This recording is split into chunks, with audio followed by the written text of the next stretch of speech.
Satu, dua, tiga. Assalamualaikum. Hello kawan-kawan. Nama saya Falik Ramadan. Nama saya Adam Mirza. Kuih raya kegemaran saya ialah komplet madu. Kuih raya kegemaran saya ialah komplet coklat. Jom kita tanya kawan-kawan. Jom. Bang, nak tanya boleh? Boleh. Apakah kuih raya kegemaran abang? Tak coklat. Tak nanas.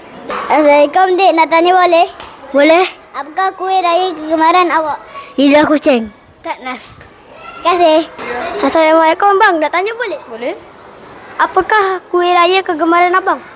Konflik coklat. Konflik madu. Apakah kuih raya kegemaran abang? Tak nanas. Nadin. Terima kasih bang. Apakah kuih raya kegemaran adik? Konflik madu. Tak nanas. Terima kasih. Assalamualaikum, nak tanya boleh? Boleh? Apakah kuih raya kegemaran awak? Konflik coklat. Tak nanas. Apakah kuih raya kegemaran awak? Tak nanas. Madu. Sarang semut. Sarang semut. Terima kasih. Apakah kuih raya kegemaran abang? Konflik madu.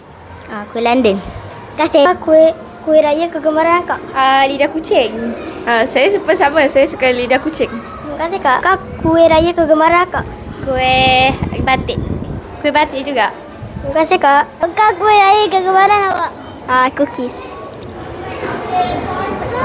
Semprit. Apakah kuih raya kegemaran abang? Tak nanas. Kuih bahulu. Terima kasih bang. Apakah kuih raya kegemaran adik? Kuih bahulu. Kuih lapis. Terima kasih. Apakah kuih raya kegemaran abang? London. Kuih lidah kucing. Terima kasih. Kuih raya kegemaran awak?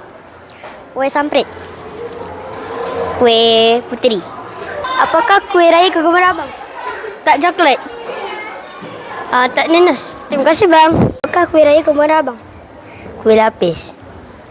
Kuih coklat. Apakah kuih raya kegemaran abang? London. Tak nanas. Apakah kuih raya kegemaran akak? Saya suka Popeye Nestem. Saya suka konflik madu. Apakah kuih raya kegemaran abang? Tak coklat. Tak nanas.